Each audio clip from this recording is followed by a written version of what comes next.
नमस्ते प्यारे बच्चों, कैसे हैं आप सब बच्चों। उम्मीद करती हूँ आप सब अच्छे होंगे, सुरक्षित होंगे। तो ये देखिए बच्चों, आज का जो हमारा वीडियो है वो है 5th क्लास के स्टूडेंट्स के लिए। ठीक है, तो यहाँ पर आप अपनी क्लास के साथ लिखिए अपना सेक्शन, यहाँ पर लिखिए अपना नाम और यहाँ पर अपनी टीचर का नाम। हमारी जो वर्कशीट है बच्चों, ये है हिंदी की वर्कशीट और ये वर्कशीट नंबर है 129। ठीक है, और ये आपकी 10 तारीख की वर्कशीट है बच्चों।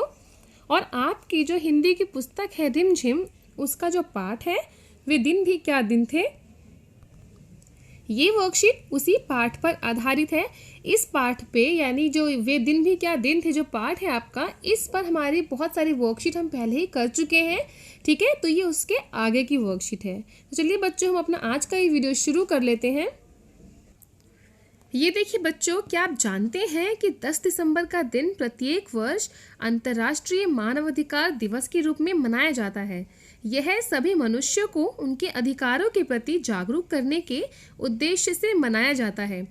मानवाधिकार वे मौलिक अधिकार हैं जो सभी मनुष्यों को शिक्षा, स्वतंत्रता एवं समानता प्रदान करते हैं।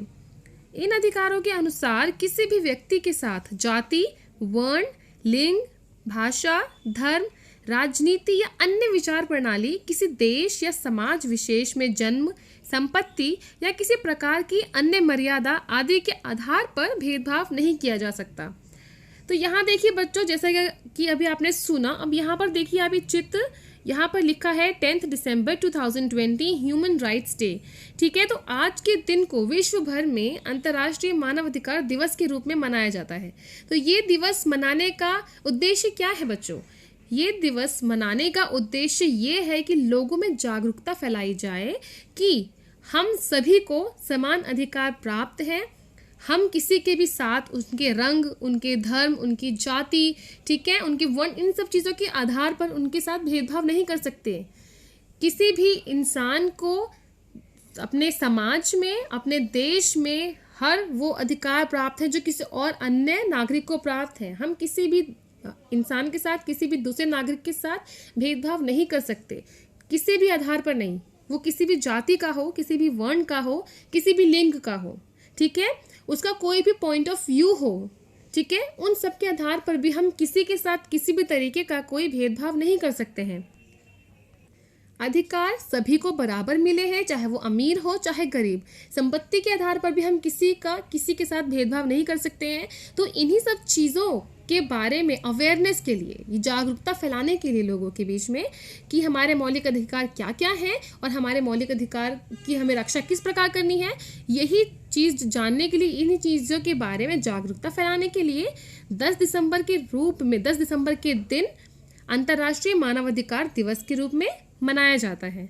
ठीक है बच्चों, तो जैसे यहाँ पर आप देखिए अधिकार भी हमारे कई सारे होते हैं। जिस तरीके से यहाँ पर लिखे हुए हैं कि लोगों को शिक्षा का अधिकार है, ठीक है, अपना जीवन अपने हिसाब से जीने का अधिकार है, अपना धर्म चुनने का अधिकार है, ठीक है, उन्हें समानता के साथ रहने का अधिकार है। तो ये सब चीज़ें जो है यहाँ पर आप देख सकते हैं, इसमें लिखी हुई हैं।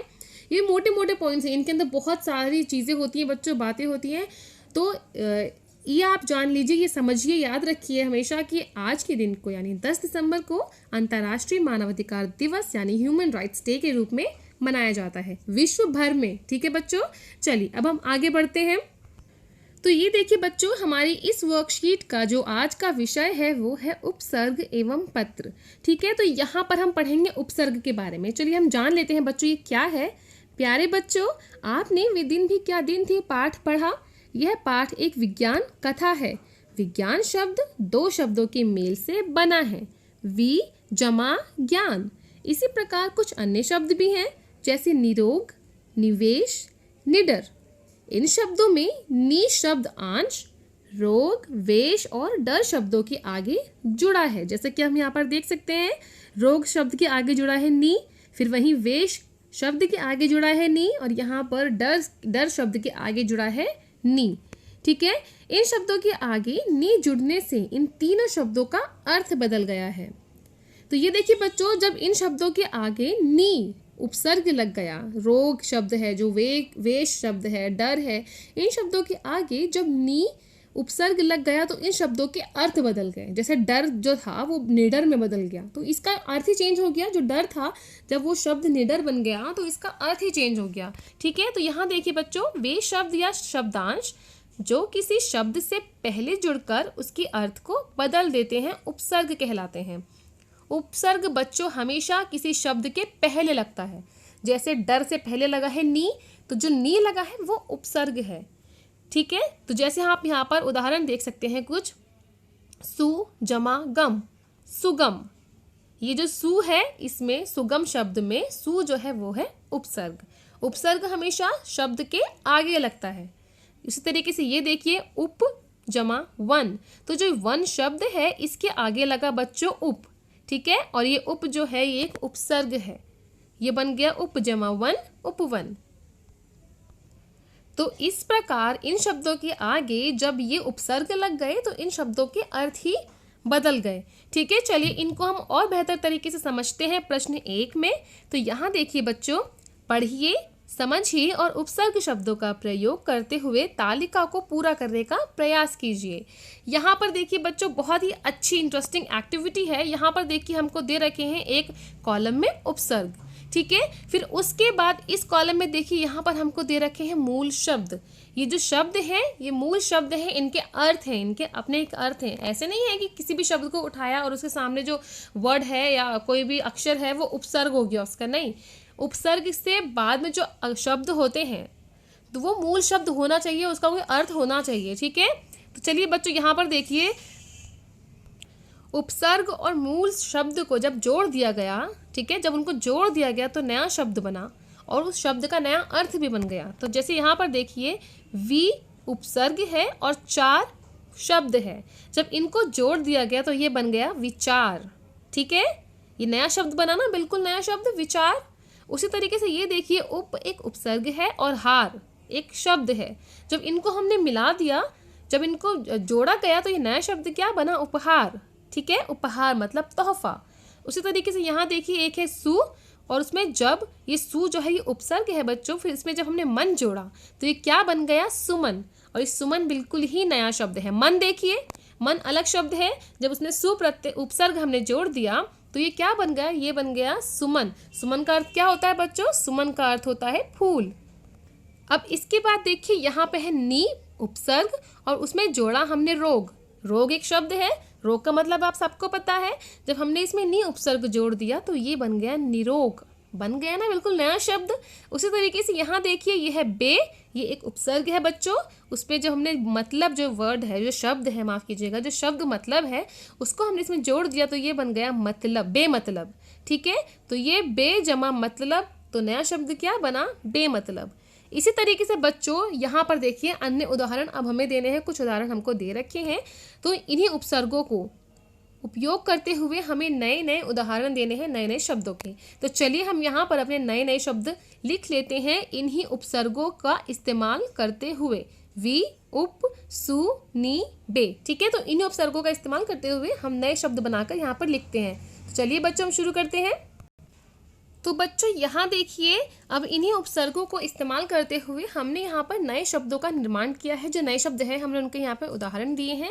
जैसे देखिए, वी उपसर्ग है, उसमें जब हमने ज्ञान जोड़ दिया, ज्ञान शब्द जोड़ दिया तो ये हमारा नया शब्द बन गया। जैसे यहाँ पर हमने विदेश लिखा रखा था, फिर यहाँ पर देखिए विज्ञान और विनाश, वी उपसर्ग के साथ। ठीक है, उसी तरह यहाँ पर देखिए उप है उपसर्ग, तो उप उपसर्ग के साथ यहाँ पर एक उदाहरण है उपकार, हमने यहाँ पर लिखा उपकूल, उपदेश। ठीक है बच्चों, यहाँ पर आप भी अपने पसंद के भी, आपको जो समझ आते हैं, आपको जो पता है, आप वो शब्द भी लिख सकते हैं। मैं यहाँ पर सिर्फ उदाहरण के रूप में ये शब्द लिख रही हूँ। ठीक है, तो यहाँ पर देखिए, सु जो उपसर्ग है उससे हमने बनाया है सुयश और सुवास। उसी तरीके से यहाँ देखिए, नी जो उपसर्ग है उससे हमने बनाया है निषेध और निडर। ठीक है, फिर यहाँ पर जो बे उपसर्ग है उससे हमने बनाया बेस्वाद और बेचारा। इसी तरीके से बच्चों इन्हीं उपसर्गों का इस्तेमाल करते हुए हम बहुत सारे नए नए उदाहरण लिख सकते हैं, नए नए शब्द यहाँ पर। ठीक है, तो ये देखिए बच्चों, ये प्रश्न जो है हमारा यहाँ पर कंप्लीट होता है। तो चलिए बच्चों अब हम आगे बढ़ते हैं प्रश्न 2 की तरफ। तो यहाँ देखिए बच्चों, वे दिन भी क्या दिन थे पाठ में कुम्मी ऑनलाइन पढ़ाई करती है। आजकल कोविड महामारी के दौरान आप भी ऑनलाइन ही पढ़ाई कर रहे हैं। सुदूर क्षेत्र में रहने वाले अपने किसी रिश्तेदार को पत्र लिखकर बताइए कि आपको ऑनलाइन पढ़ाई करते हुए कैसा लग रहा है। तो यहाँ देखिए बच्चों, यहाँ हमको लिखना है पत्र। ठीक है, पत्र आप सबको लिखना आता है, आप लोगों ने लिखा है ना पहले भी पत्र। तो यहाँ पर हम देखते हैं किस तरीके से हम यहाँ पत्र लिख सकते हैं अपने रिश्तेदारों को ये बताने के लिए कि हम अपनी ऑनलाइन पढ़ाई कैसे कर रहे हैं और अपना टाइम कैसे बिता रहे हैं। ठीक है, तो चलिए बच्चों हम शुरू कर लेते हैं ये। तो यहाँ देखिए बच्चों, जो पत्र लिखने का एक तरीका है वो मैंने यहाँ पर एक तरीके से आपको उदाहरण के रूप में दिखा दिया है। आप ये देखिए, यहाँ पर सबसे पहले आपको क्या लिखना है पत्र में, सबसे पहले आपको लिखना है आपका पता। जब आप अपने किसी रिश्तेदार को पत्र लिख रहे हैं, ठीक है, तो आपको यहाँ पर सबसे ऊपर लिखना होगा अपना पता। फिर यहाँ पर आप लिखिए दिनांक, कौन सी तारीख को आप पत्र भेज रहे हैं। फिर जैसे मैं मान लीजिए मैं अपनी मौसी को पत्र लिख रही हूँ, आप मान लीजिए अपनी किसी मौसी को पत्र लिख रहे हैं। तो यहाँ पर उदाहरण देखिए उसका, प्रिय मौसी सादर प्रणाम, हम सब यहाँ अच्छे हैं, आशा करते हैं वहाँ भी सब कुशल मंगल होगा। मौसी जी, मेरी ऑनलाइन क्लास चल रही है, हमारी क्लास रोज़ होती है और रोज़ हमें वर्कशीट भी मिलती है। ऑनलाइन क्लास लेने में मुझे बहुत अच्छा लगता है, पर फिर भी मुझे अपने दोस्तों और विद्यालय की बहुत याद आती है। जल्द ही ये महामारी खत्म हो और हम स्कूल जाएं। विशाल भैया और मौसा जी को मेरा बहुत सारा प्यार देना, हम सब जल्द ही मिलेंगे। फिर बच्चों यहाँ पर देखिए, यहाँ पर लिखा, आप लिखिए कुछ भी लिख सकते हैं, आपकी प्यारी भांजा भांजी कुछ भी लिखिए यहाँ पर। उसके बाद यहाँ पर लिखिए आप अपना नाम। तो ये देखिए बच्चों, इस प्रकार हमारा जो पत्र लेखन है वो कंप्लीट होता है। देखिए यहाँ पर आपको मैंने सिर्फ एग्जाम्पल, एक उदाहरण के रूप में दिखा रखा है। आप कुछ किसी भी तरीके से पत्र लिख सकते हैं, अपने किसी रिश्तेदार को बता सकते हैं कि आप कैसे हैं और आप अपने कोविड टाइम में, कोविड महामारी में पढ़ाई कैसे कर रहे हैं, आपकी ऑनलाइन क्लासेस कैसे चल रही हैं। ठीक है, तो इस तरीके से बच्चों हमारा ये प्रश्न भी हो गया। तो देखिए बच्चों, इसके साथ यहाँ पर हमारा वीडियो भी कंप्लीट होता है। उम्मीद करती हूँ आपको वीडियो पसंद आया होगा। अगर आपको मेरा ये वीडियो अच्छा लगा है बच्चों, तो मेरे वीडियो को लाइक कीजिए, इसको ज़्यादा से ज़्यादा शेयर कीजिए बच्चों अपने फ्रेंड्स में, अपने दोस्तों तक। और हाँ, अगर आपने अभी तक मेरे चैनल को सब्सक्राइब नहीं किया है तो मेरे चैनल को सब्सक्राइब भी ज़रूर कर दें। चलिए जल्द ही मिलूंगी आपसे एक नए वीडियो के साथ, तब तक पढ़ते रहें, बढ़ते रहें। Thanks for watching, bye bye.